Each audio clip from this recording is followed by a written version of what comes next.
আওয়ামী লীগের ভবিষ্যৎ তো আর আমরা বলতে পারবো না। আমরা আজকে বা সামনে কিছুদিনের অ্যানালিসিস করতে পারি যে এই ধরনের একটা আওয়ামী লীগ স্বভাবত এরকম ক্রাইসিস তো আওয়ামী লীগ আগে কখনো পড়েনি।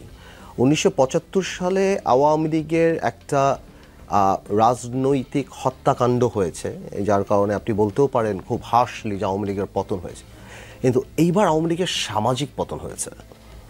এই পতনটা বাংলাদেশের ইতিহাসে কখনো হয়নি, যার কারণে আমি বারবার বলি যে এরশাদ সাহেবের পতন হওয়ার পরও তার 3 দিনের মাথায় মিজান চৌধুরী তার বাড়িতে দল বানিয়েছিল বা দলের অফিস করেছিল। আজকে 7 মাস হয়ে গেল আওয়ামী লীগ একটা কুড়েঘরও পায়নি যে কেউ দাঁড়িয়ে বলবে।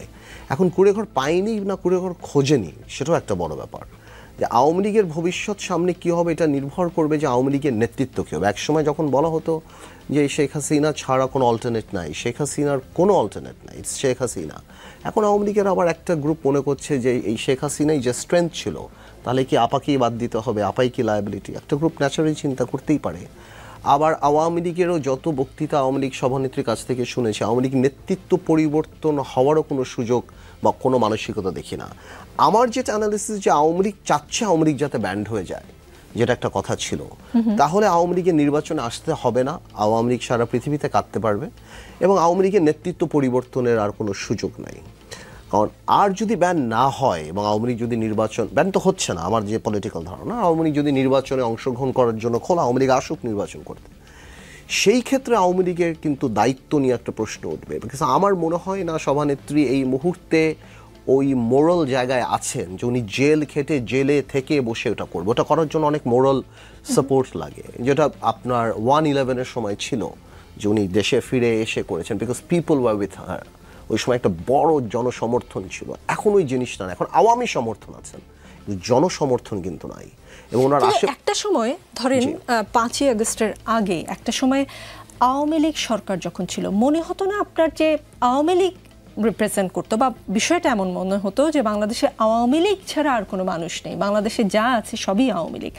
এখন যদি সেই দলের নেতারা বিশেষ করে ফেরত আসে এবং দলকে আবার গোছানোর চেষ্টা করে, আসলেই কি বাংলাদেশে এখন যে সিচুয়েশন, এখন আমার মনে হচ্ছে বাংলাদেশে আওয়ামী লীগ বলেই কিছু নেই, সেটা কি সম্ভব? না, আপনার বুঝতে হবে পুরো সিচুয়েশনটা কিন্তু আলাদা একটা জিনিস। ঘুরে দাঁড়ানোর যে রাজনীতি, সেখানে না একটা মোরাল জায়গা থাকে। এখন আওয়ামী লীগ কিন্তু 75-এর পরও ঘুরে দাঁড়িয়েছে, আওয়ামী লীগ কিন্তু 1/11-এর পরও ঘুরে দাঁড়িয়েছে, কিন্তু এখন আওয়ামী লীগ চোর, এখন আওয়ামী লীগ দুর্নীতিবাজ। এখন যে আওয়ামী লীগকে আপনি এত ভালো মনে করতেন, সে আওয়ামী লীগ এস আলমের পকেটে, দরবেশের পকেটে, আরও অনেকের পকেটে। একটা এমপি মন্ত্রীর 250, 300, 400, 500 বাড়ি, পিয়নের কাছে 400 কোটি টাকা। এই লায়াবিলিটিগুলি আপনার নিতে হবে, এই জিনিসগুলি। সো আওয়ামী লীগ দেশে বিদেশে বদনাম হয়ে গিয়েছে, আওয়ামী লীগের হাতে রক্ত, আওয়ামী লীগ 3বার গণতন্ত্র হত্যা করেছে।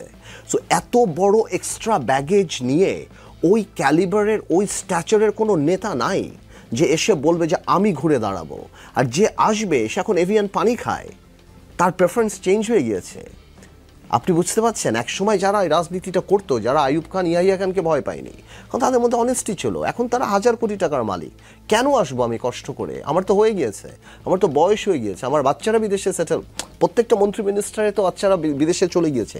এই লাগেজটা করে ওরা ট্রেন্ড না। ওরা এতদিন মারামারি করেছে, পাশে পুলিশ, ডান দিকে হেলমেট বাহিনী, বাম দিকে এরা, বাম দিকে এসবি। ওদের রাজপথে আন্দোলন করে আওয়ামী লীগকে আনার জন্য ওরা ট্রেন্ড না, দে আর নট ট্রেন্ড। যে 25 বছর বয়স আজকে যে ছেলেটার, ও তো জন্মের পর থেকে যে আওয়ামী লীগ করে, ও তো দেখে যে আমি তো ক্ষমতায়, তো দে আর নট ট্রেন। তো আমার মনে হয় এখন দেখুন 75-এর 15ই আগস্টের পরে যখন সভানেত্রী ফেরত আসলো, তখন তার পাশের লোকগুলি কারা ছিল? রাজ্জাক সাহেব, আমু সাহেব, তোফায়েল, আব্দুল সামাদ, আজাদ, মতিয়া চৌধুরী, এটা ওইটা আরও কত বড় বড়, কেউ নাই। আজকে আপনি ছোট একটা বলতে হয় সভানেত্রী একটা ঝাড়বাতি, সেটা বন্ধ হয়ে গিয়েছে, সবাই চলে গিয়েছে, দিস ইজ নোবডি।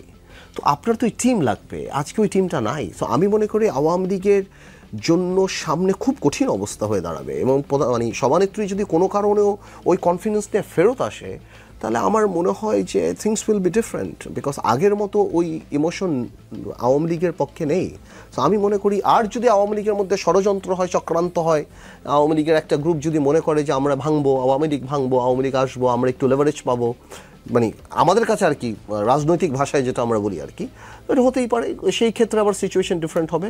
বাট এখন পর্যন্ত আপনি আওয়ামী লীগ বলে না, পলিটিক্যালি তো আগে গাছ লাগাতে হবে তারপর ফল খাবেন আপনি, আওয়ামী লীগ ওটা নিয়ে ইন্টারেস্টেডই না। আর আওয়ামী লীগের যেই ইউনূস সাহেবকে এবং এই ছাত্রদেরকে জঙ্গি ডাকা, ইউনূস সাহেবকে এবং গণঅভ্যুত্থানকে একটা ষড়যন্ত্র চক্রান্ত জঙ্গি অ্যাটাক ডেকে আপনি কিভাবে রাজনীতি করবেন?